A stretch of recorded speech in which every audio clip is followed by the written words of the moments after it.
अहमदुहु व नुसल्ली अला रसूलिहिल करीम अम्मा बाद फ़अऊज़ु बिल्लाहि मिनश शैतानिर रजीम बिस्मिल्लाहिर रहमानिर रहीम।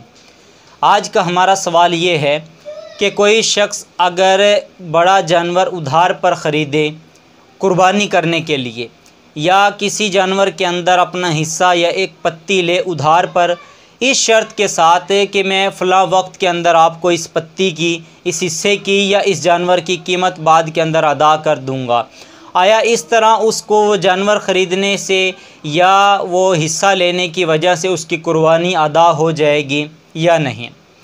इसका जवाब सुन लें कि अगर कोई शख्स, वो शख्स जिसके ऊपर कुर्बानी वाजिब हो और वक्ती तौर पर उसके पास नकदी पैसे मौजूद नहीं हैं, तो अगर वो उधार पे जानवर ख़रीदना चाहता है तो वो जानवर भी ख़रीद सकता है। और अगर किसी जानवर के अंदर हिस्सा लेना चाहता है तो वो उस जानवर के अंदर उधार के ऊपर हिस्सा भी ले सकता है। और अगर वो जानवर पूरे जानवर की उधार लेकर कुर्बानी करे तो उसकी भी कुर्बानी करना उसके लिए जायज़ है।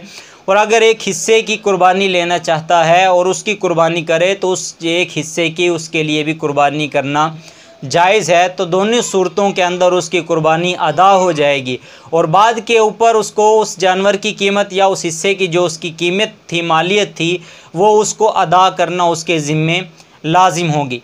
यह उस सूरत के अंदर है कि जिसके ऊपर कुर्बानी करना वाजिब हो। लिहाजा जिसके ऊपर कुर्बानी करना वाजिब है उसके लिए कुर्बानी करना ज़रूरी है। और जिसके ऊपर कुर्बानी वाजिब नहीं, शरीयत ने जब उसको छूट दी है तो वो अपने आप को क्यों मुशक्क़त के अंदर, मुसीबत के अंदर डाले। लिहाजा वो कुर्बानी ना करे। जब अल्लाह रब्बुल इज़्ज़त उसको वुस्अत अता फ़रमाए उस वक्त वो कुर्बानी कर सकता है। लिहाजा जिसके ऊपर कुर्बानी वाजिब है उसको हर हाल के अंदर कुर्बानी करना उसके लिए ज़रूरी है।